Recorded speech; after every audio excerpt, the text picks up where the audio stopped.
Fala pessoal, tudo bem? Olha só, eu recebi aqui na caixinha, abri hoje aqui as perguntas, e recebi aqui uma série de perguntas similares em relação a como fazer o desmame dos medicamentos, né? Antidepressivos, benzodiazepínicos, né? De um modo geral, perguntando como fazer para retirá-los, né? Pessoas dizendo aqui que não estão conseguindo fazer a retirada dos medicamentos. Então eu decidi fazer esse vídeo aqui como resposta, né? Porque eu estou vendo que é uma dúvida relativamente frequente, tá? As outras caixinhas também sempre perguntam isso. Bom, vamos lá, pessoal. Primeiro ponto é entender as causas que levaram à disfunção metabólica e te colocaram sobre a necessidade do uso desses medicamentos para o gerenciamento dos sintomas, tá? Então, primeira coisa, gente, por que você não consegue retirar o medicamento de jeito nenhum?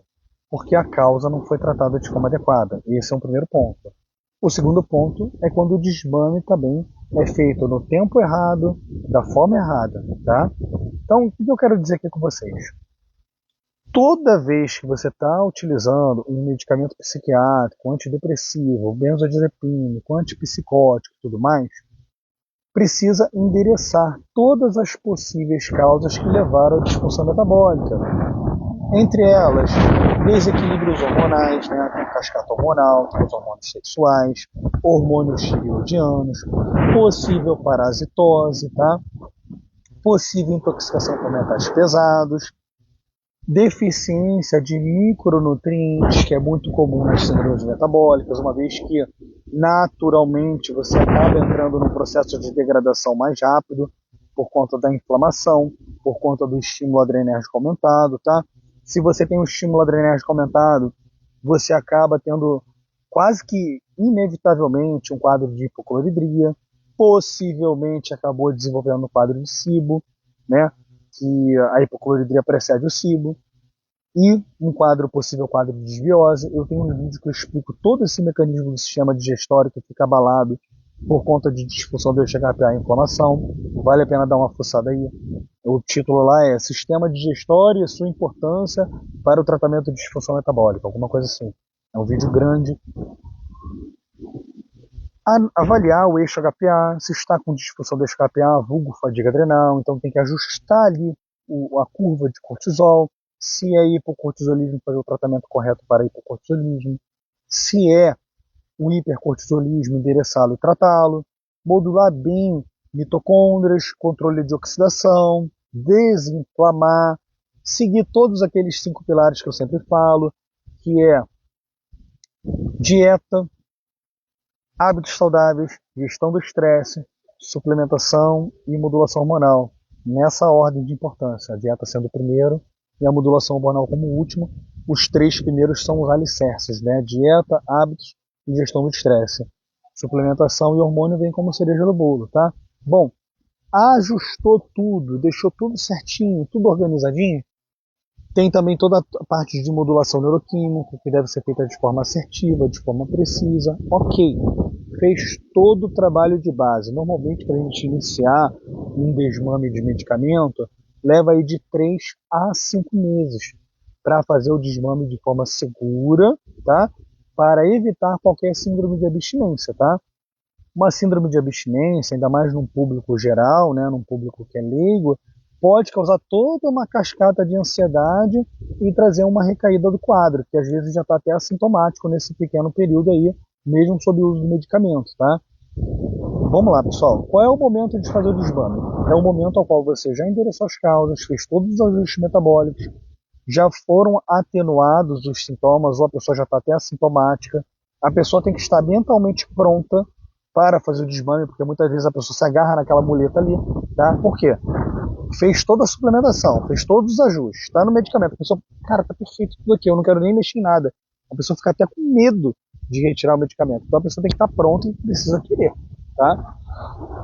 Então, beleza, chegou o momento de fazer o desmame do medicamento. Antidepressivos, inibidores seletivos de recaptação de serotonina. Como fazer o desmame? Gente, o desmame é lento, gradativo, de forma segura. Um exemplo, você vai tirando aí 500 microgramas por semana, por exemplo, hoje já tem farmácia de manipulação que ajuda muito com isso.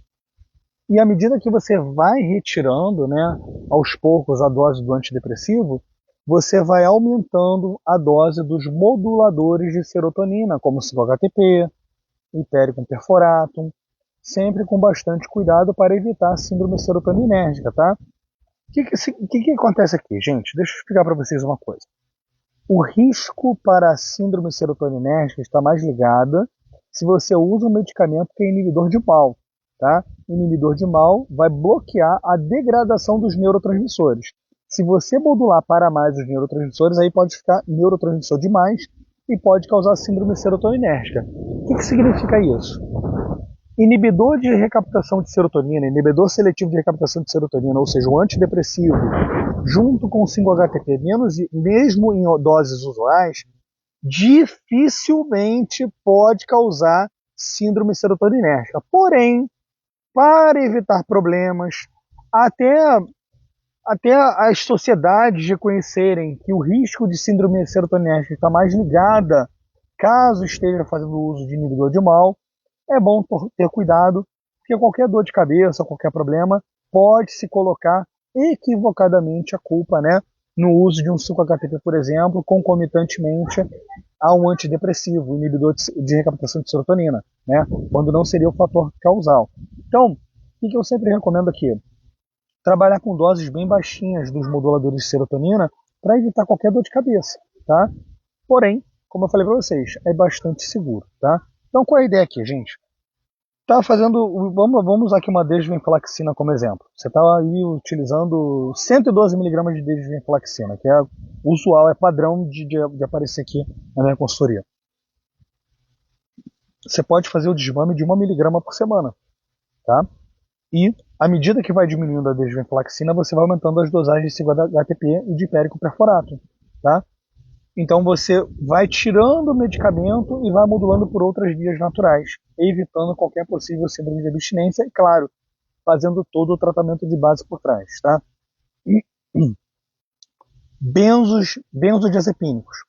Esses são os mais, assim, mais delicados para fazer o desmame, tá? Desmame de benzodiazepínico, você tem que fazer bastante controle glutamatérgico com NAC, L-teanina, tá?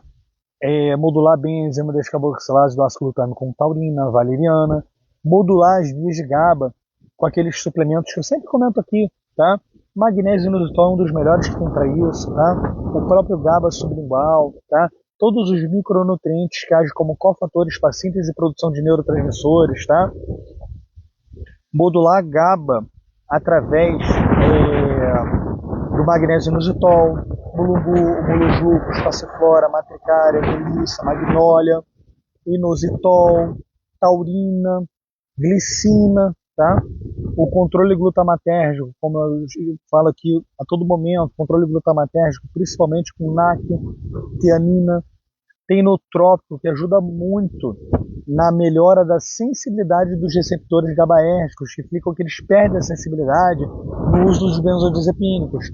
Então é muito interessante um nootrópico chamado fazoracetam, que ajuda na melhora, né, da sensibilidade dos receptores de GABA. O que acontece, gente? Quando a pessoa usa benzodiazepínico por muito tempo, ela perde a sensibilidade do receptor de GABA. Então quando você retira, é como se o receptor ficasse todo fechado.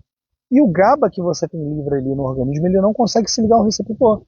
GABA e glutamato, eles vivem em contrabalanço regulatório entre si.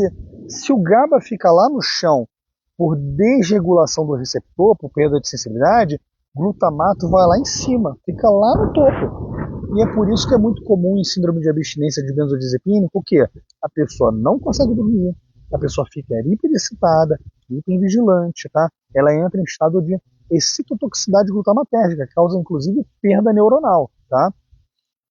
Então, é comum, inclusive, ter a abstinência como brain zap, né? Que é como se fossem choques elétricos na cabeça, né? É um dos piores sintomas que as pessoas relatam, tá? Então, o desmame de benzodiazepínico é uma coisa que tem que ser feita com muito cuidado, tá? Tem que ser no momento que o organismo da pessoa já está todo ajustado, fez todo o trabalho de base. Vale muito a pena fazer a transição, tá? Do benzodiazepínico para um antidepressivo hipnótico, antes de tirar o benzo por completo. Então uma mirtazapina ajuda muito nesse processo, porque ela é um poderoso hipnótico e ela otimiza a arquitetura do sono, tá? Então é uma estratégia bem válida, tá? Então tem todos esses cuidados. Uma bupropiona da vida, por exemplo, é muito mais tranquilo de retirar, tá? Você pode trabalhar com retirá-la e trabalhar com um nutrópico como o Bromantane, que ajuda a segurar legal. Não precisa nem de um desmame tão detalhado. Pode utilizar uma seleginina em dose baixa, que vai trazer o aumento da sensibilidade dos receptores dopaminérgicos. O Bromantane também ajuda com isso, né? Ele ajuda a modular as vias de dopamina, ajuda a melhorar a sensibilidade dos receptores e ainda modula a parte das vias de GABA. Então tem uma série de estratégias, é muito mais tranquilo você desmamar um Venvance, né?